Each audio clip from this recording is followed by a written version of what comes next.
All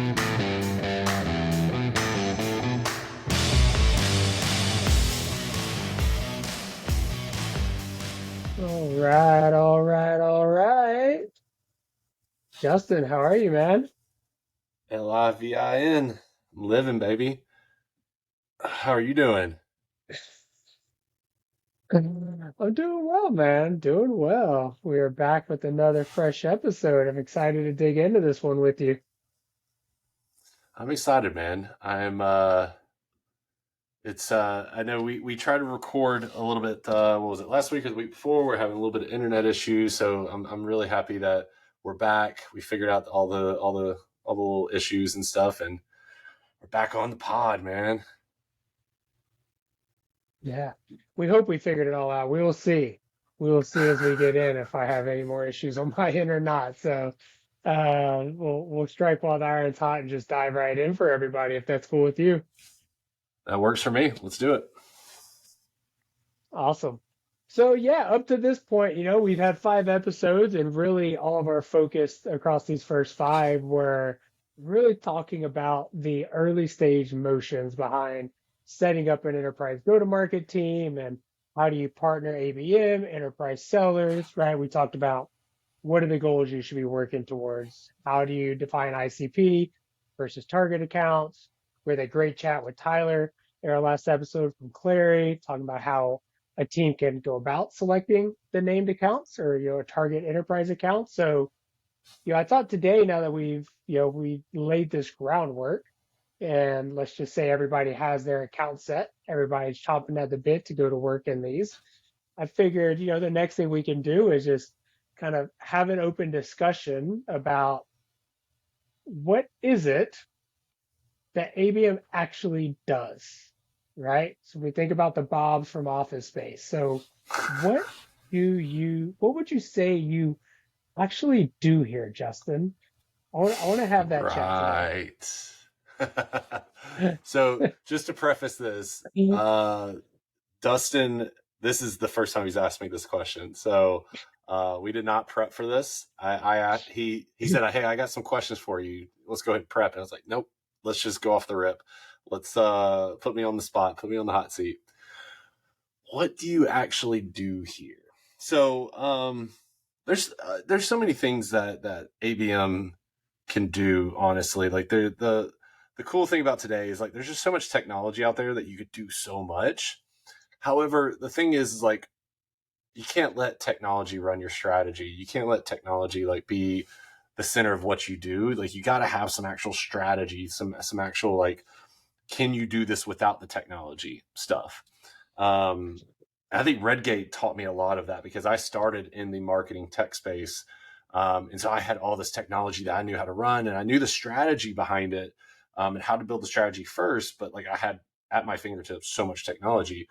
Redgate does a phenomenal job of doing a lot with little.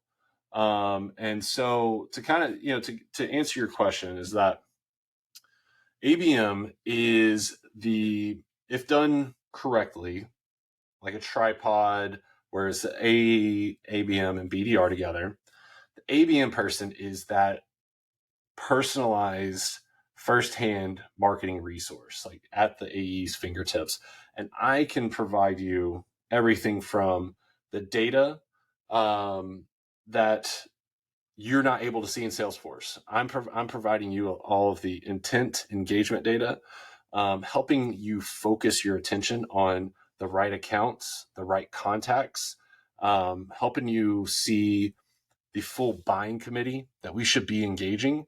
We've started with this one source of a contact, and now we need to expand our reach into the. Sorry, I've got a bug in here. Apologies. Expand your reach into the rest of the buying committee because we all know buying committees are any enterprise level. We're talking 10 people, if not more, in a buying Right. committee, depending on the product that you're selling. So having ABM be able to point you in the right direction of the accounts that you need to be focusing on based off of intent, engagement, previous opportunities, the contacts that you need to be engaging within the full committee, and then helping you find ways to engage them. So not only are we going to tell you who to be engaging, we're also going to help you find ways to engage them. And we can do that Right. through research of the contacts, figure out who they are, what type of buyers they are. Are they an executive buyer? Are they more of a technical buyer? Are they the user buyer? um, get down to the personality of them. Do they have some personal stuff that they put on LinkedIn? Can we send them a gift? Can we send them a personalized message based off of this? Do we know that they like wine? Can we do a think and drink together and engage them in the rest of the buying committee that way? Um, so yeah, in a broader spectrum, I would say the big two things is pointing you in the right direction, finding you the right ones to be going after, and helping you engage them in a very personalized and I like to say meaningful experience. Right. Yeah, absolutely. And that was one of the first ones I kind of pre-wrote down like five things that I wanted to get your thoughts on about the ways that I've seen ABM really impact, the way I've sold as a seller and the way my selling teams I was leading, make movements within their accounts. And the first thing was the senior decision maker engagement. When you're Mm-hmm. new to a set of accounts or you're new, maybe you're going after new logos and you don't have the luxury of having an install base already.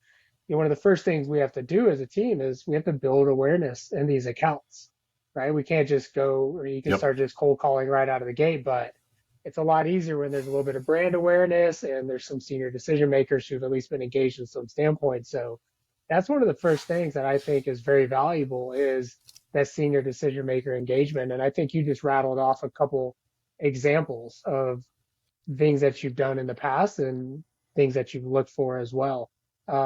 Is there anything else that you want to elaborate on in terms of senior decision making engagement and how you can help kind of boost that early on in an account's life cycle with the company? Yeah, I think a lot of ABMers like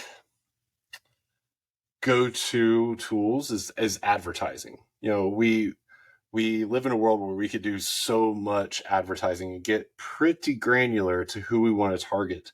So a lot of the things that we can be doing in the background while you as the seller is out there doing your research, trying to get in touch with them, the BDRs cold calling, things like that, we could be warming up this account and trying to engage the full buying committee, including senior decision makers through LinkedIn advertising, display advertising like 6 Sense, Terminus, demand based stuff like that, and putting some sort of filter on it to be like, I only want to be reaching C-suite level VP director, and that's it.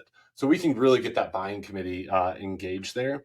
The thing to note though is the way you do your advertising for those different personas should be different.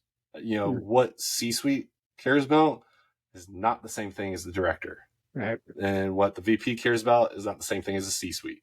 So I think it all depends on the type of content that you're engaging them with as well. So not to that's a whole nother rabbit hole that I could go into on like how to engage these personas. Yeah. But yeah, providing the air coverage for sales. So while they're out there, kind of think as the military, while you guys are out there on the ground doing the infantry thing, I'm able to provide some air coverage for you to give you multiple resources of like providing the ways for you to go through, and then also kind of providing the eagle eye view of like, hey, this is the person you need to be going after. I saw them post this. I saw they just got hired. They just got promoted, something like that. Go over there and talk to them. And so that's kind of the air coverage that you would be provided by ABM. Gotcha.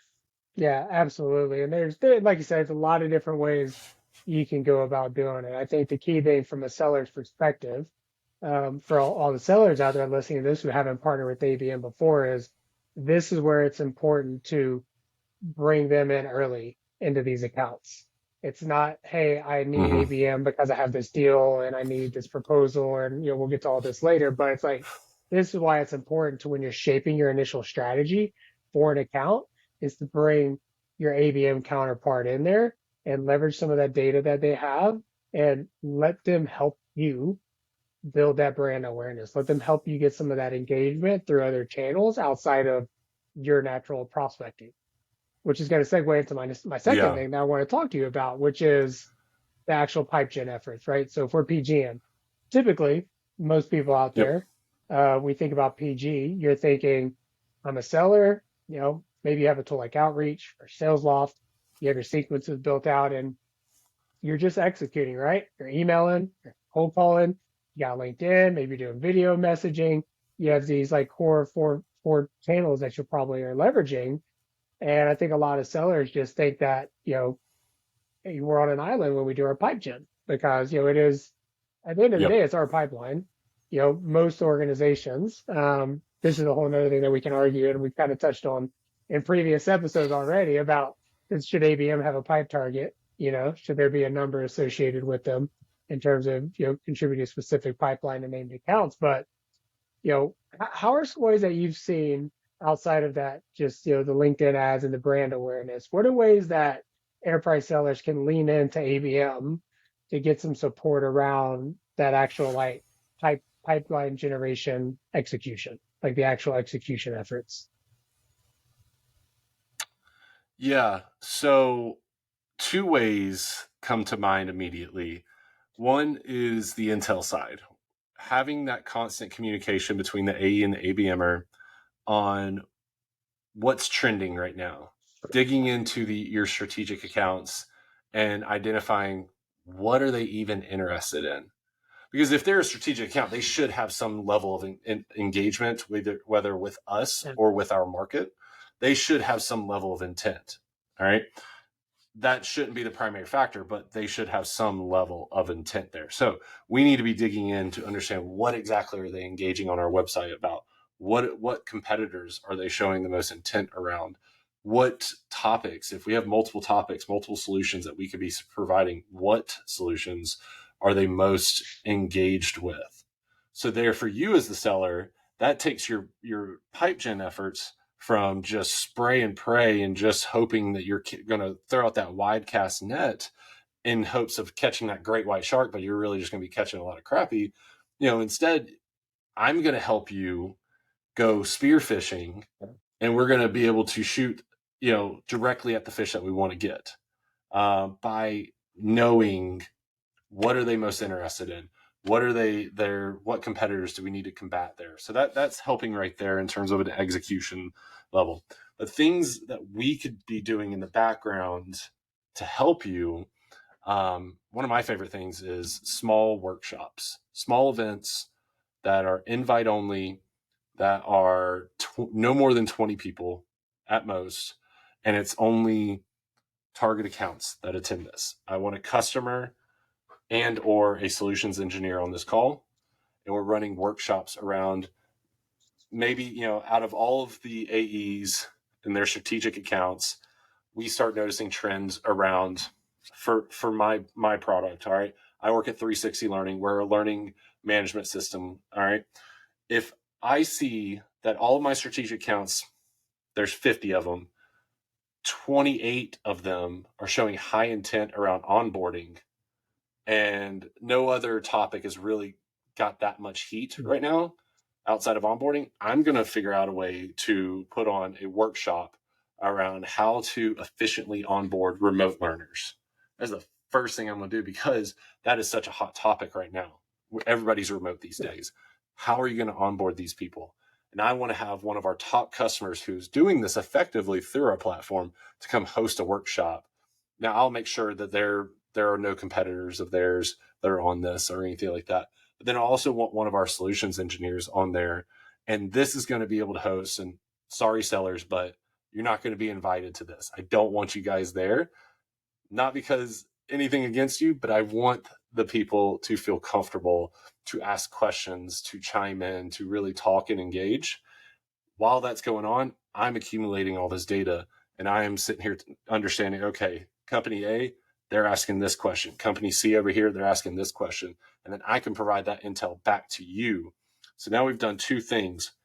We have educationally engaged these target accounts.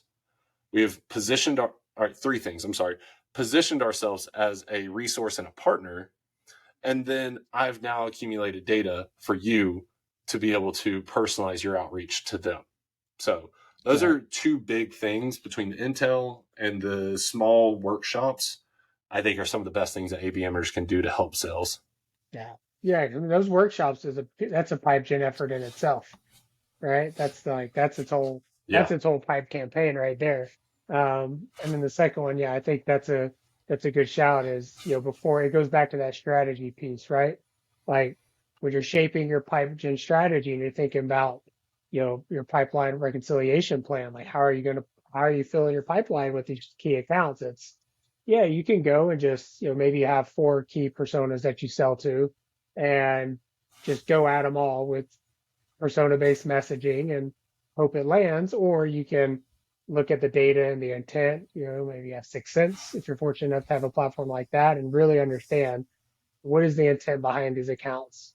Do you have engagement from specific Hmm. people? And it really helps you focus in that effort. So I think that's a good elaboration on how we can Yep. partner together on PipeGen.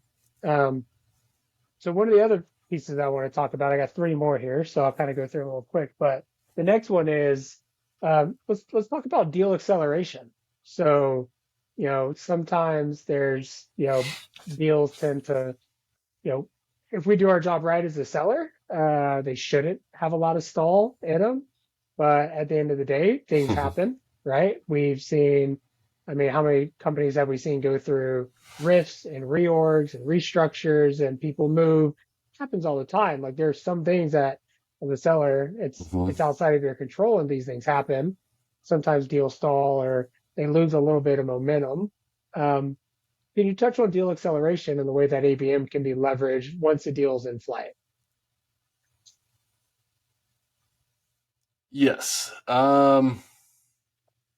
I think this is cheating, but I kind of want to give the same answer as I did about Okay. pipe gen on different Okay. scales, though.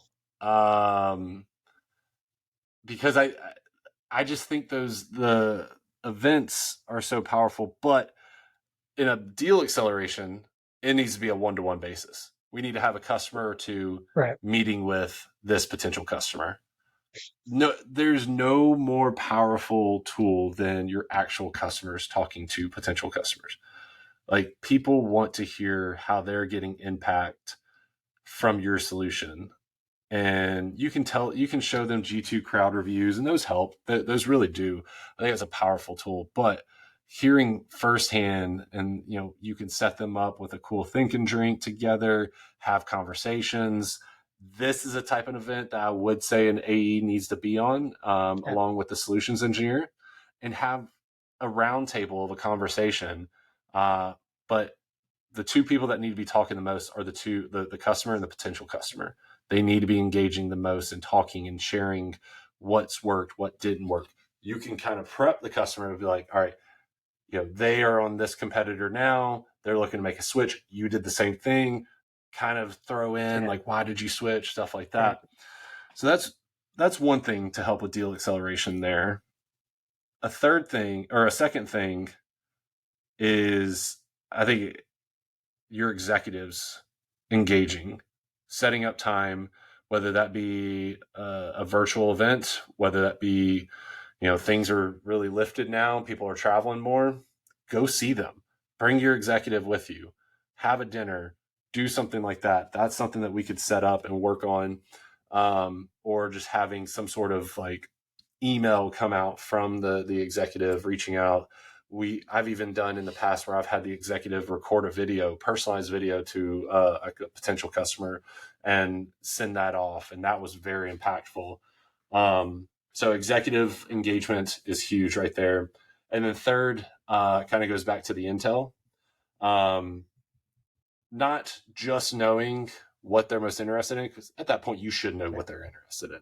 If you don't know that, then we need to have a better conversation about like, all right, are you really listening to the customer?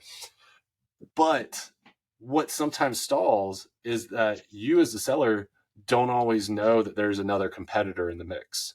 um, that can stall a lot of deals right there. Is like competitor A over here is really throwing some curveballs, and the potential customer is not wanting to really give you too Yeah. much. They're holding their cards close to their chest, playing hardball. Well, you got the ABM over here seeing that they're showing high intent around competitor A, and that they're not currently using them either. So this is probably someone who's in the Right. mix. You need to be ready and combat this organically and not bring up like, hey, are you talking to, for us, Docebo? No, you would organically bring up like, this is where we stand compared to other competitors, and speak to those specific pain points that you guys are better at. Yeah, no, and I really like what you were saying. The power of connecting a prospect to a customer where they can have a peer-to-peer conversation. And as a seller, like I have no Yep. problem sitting out of that meeting if it's just like connecting them one-on-one. I think that is extremely valuable, Mm-hmm. is to if you have a customer who's an advocate of yours and a true champion, that you've closed and have set them up for success in their own organization, they'll be happy to talk to a prospect for you every now and again. I mean, because just cut them loose, let them 100%. talk shop. Don't give them the real talk, Yep. and I think that goes a long way. Um, Not only in terms of yeah, it's very beneficial to us in the deal we're working, but at the end of the day, it's for me, it's giving your prospect, it's keeping your prospect's best interest in mind. Right? Like, yeah, you could call it a sales Mm-hmm. tactic because we're tactically using a current customer to help us with a prospect. But like 100%. at the end of the day, like take me out of the equation. Don't take my word for it. Yeah. Like this is your industry peer. This is somebody who lives and breathes the exact same challenges as you. Like, and this is how they've solved the challenge. Like, Yep. yeah, there's other competitors in the marketplace that you could go with, but they chose us for a reason, and I'll let you hear from them. And hopefully they're open and honest about any challenges that they had with our solution, and I'm sure they will. So no, I think that's a great shout in terms of how you can not only accelerate a deal, but that's also, I mean, you can drop that into pretty much any stage of the sales cycle, and it'll definitely help it out there. Yeah. You brought up something about like them being the customer being honest and saying like, maybe, they have had problems with our solution. How they overcome it, stuff like that. That is one of the best things a customer could be, is Yeah, brutally honest. Like we, back at Redgate, when we ran the SQL Monitor campaign together, we hosted that workshop. Forget his name, but he was a Microsoft MVP. He came, he had gone from SolarWinds to Redgate. Um, but he originally didn't like yeah, our SQL Monitor solution. And I told him, I was like, say that, be brutally honest. I want you to be honest with them, because if you're sitting there just singing our praises, it's going yeah, to go in one ear out the other. But if you are brutally honest and just saying like honestly, Redgate's first version of SQL Monitor yeah, sucked. I'm not saying that, but I'm just saying, say that yeah, if that's how you felt.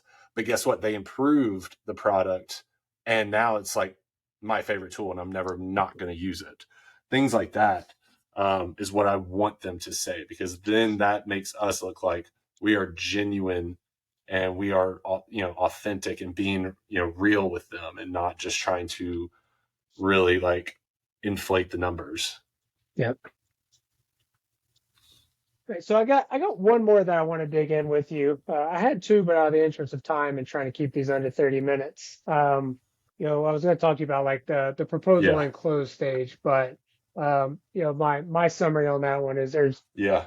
from my standpoint as an enterprise seller, I want to leverage my ABM and my marketing counterparts to yeah, build my final proposal decks and make sure that, and I'm not talking about the whole, hey, is it on brand? Is it the right color scheme with the right font, all that stuff? Yeah, I'm not Make it talking look about pretty. that. I think the one thing that sellers need to understand is, and this reminds me of an actual time I was out in the field with my previous ABM counterpart at Redgate, Lindsay, and Lindsay and I we're actually at Mm-hmm. the hotel bar from where we were at in Boston after a day of on sites. And we were sitting next to a guy, and he was a business owner, and I can't remember exactly what he did. Anyway, we had this conversation with this guy, and he looked at me because he was a seller by trade, and he's been a founder of a company now. And he looked at me and he goes, "So if you're the seller, why do you need her? Why do you need her here if you're the seller? Like what does she do that you can't do?" Type of thing. And I thought about it, and my answer Hmm. was, I like to think I'm good at what I can do, but the one thing that most ABM reps are better at than sellers is they understand buyer psychology a lot better. And I think that is something Hmm. that should not be overlooked. Yep. And I think that can come into play in that proposal, negotiation, and close stage of an opportunity is as a seller, like if you're not very familiar with buyer psychology and the way that buying committee works, and you haven't read I mean every seller's probably read the Challenger Sell. I don't know how many have read the Challenger Customer though, right? The follow Yep. up, which I think is a very, very impactful book, but it makes me Hmm. think about customer psychology and buyer psychology a lot more. And that is one thing that I leaned into when I was partnering with Lindsay, quite heavily was like, hey, let's talk this through. Like, this is what I want to do. How should we restructure things to make sure it is, addressing the buyer psychology and the way that they think about buying software and the way they think about reviewing proposals, Hmm. and then partner together on that front. Yeah, Lindsay's a genius with that. I was blown away when she did her crash course on like how she looks at proposals. Yeah. My jaw dropped to the floor. I was like, I thought I was pretty good at like understanding people and the psychology about like how people buy. I was like, but Lindsay looks at it from a different scope. And to be 100% honest with you, Dustin, like a lot of software teams don't have it like Redgate did it. There's now a sales enablement person that builds the Mhm. pitch decks and stuff like that. They're the ones that are controlling. So ABM Right. doesn't have that much. Marketing really doesn't have that much impact on it. So it's crazy to think because when I left Redgate, I was like expecting to do that kind of stuff again. Sure. They're like, no, we got a sales enablement person that handles the pitch decks. I was like, oh, I was like, well, I that's like it. cool, I guess, but I don't know. I think marketing should have Yeah. the touch on that, like not to Yeah. just make it look pretty or anything, but like to structure it different ways. Like we could go into a whole rabbit hole on that one too. But yeah, Lindsay she's a genius. If you have not met her, people, whoever's listening, reach out to Lindsay because she's a genius when it comes to a lot of things ABM, but specifically proposals. Really Think we good. may know who we have to go ask for to be one of our next guests. But but the last thing I want to talk to you about Yes. then, before we wrap up, is we landed an account. We got a new logo. Everybody's happy. Okay. What are the ways that we keep the ball rolling? What are the things that ABM does to help us expand within an account? First thing I'm doing is I'm getting testimonials from the team that we're working with. I want to hear why did they choose us? What has been working so far in their first 3 months or something like that. I'm trying to get every testimonial I can. The reason is if it's an enterprise deal, there's slim chances that you just close the whole like Yeah. enterprise company. So you probably got in with a team. All right. I'm immediately thinking about the next team. How are we going to go engage them? That's kind of the seller mindset that I have with my marketing, strategy and tactics is like I'm thinking about the next one. Being a former seller, like that's the way my mind thinks. So I want to go ahead and getting my ammunition together to go ahead and begin engaging the next team or teams. And the way I'm going to do that is get permission from the team that we sold, get some testimonials from them, and being able to share that and supply you and the BDR with this information in your messaging, you can have easier conversations and open up doors left and right when you have first Yeah. hand testimonials. I think that should be your first thing you do is go ahead and get those testimonials, whether that be ABM or product marketing. One of the two needs to go ahead and start gathering those. Secondly, while we're also getting testimonials, I'm going ahead and helping you or the BDR do research on who are other senior decision makers within this company that would Right. be good buyers. Based off of the customer profile we have now, we've now built a customer profile in this one team that we sold. Who else could fit this profile on a different team? we do some LinkedIn Sales Navigator research, go find these people, compile a list. This is their team. This is where the white space could be. This is another team. This is another white space that we have there. Let's go ahead and build this out. Figure out, we've got the testimonials. We can open up doors that way. If those aren't working, we can start doing kind of replicating what we did to get the first team, replicating that whole campaign structure on the second team and third team and so on and so forth. And basically what you're saying is we just start back over.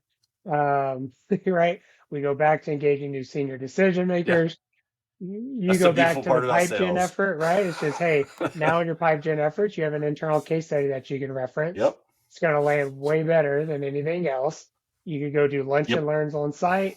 Hey, let's do a day where we come on and we present, and the line of business that's using us now does a showcase, and we there, and we, you know what I mean? It's once you get there, there's a tons of different ways, but I like the fact that, you know what I mean? You could keep it simple. So many, right? You can just go back and once you land, you can just build that kind of reliable, repeatable process and just get those testimonials, build that internal case study, take it back out to the market.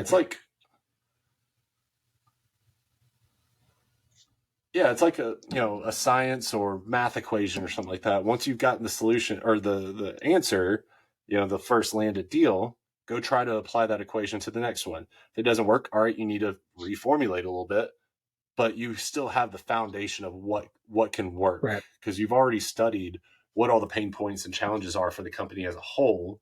Now you can get a little more specific and granular to the team, what pains and challenges they're having by talking to the customer that you just sold. Like, hey, saw that John Smith is the leader of this team over here. Do you guys work together very often? Yeah, we were both DBAs on the same team, and then we split off to take over these two different teams. Okay. Do you know what kind of challenges that are they facing? Similar ones you guys are, or something different?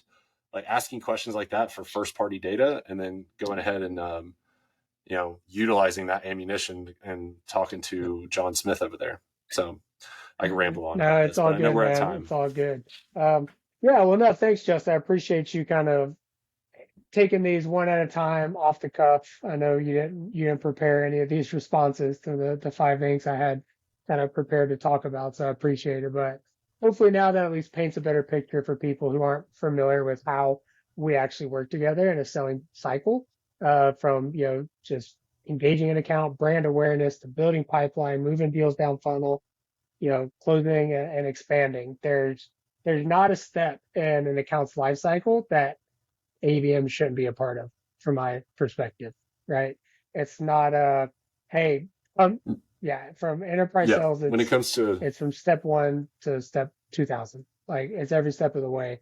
And I think it just goes to reiterate what we talked about in earlier episodes. Like, it's a team, and that's why you have team-based goals, because then the accountability is going to be stronger to delivering in every single aspect of a sales cycle. And that's pre-funnel to closing to expansion. So that was good, man. I appreciate you elaborating on those topics for us. Yeah. Thanks for putting me on the hot seat. We need to have that the hot ones, that one wing podcast where we have they get hotter and hotter, hot wings or whatever. We can do that. That's what I should have done. We'll get creative next episode. That's what I should have done. All right, man. Well, Justin, as always, it's good chatting. Everybody, thanks for tuning in. Thanks for listening to this episode, and we'll be back in the next few weeks with another one for everybody. So till then, hope everybody enjoys their summer, and happy selling. Yeah, thanks for listening.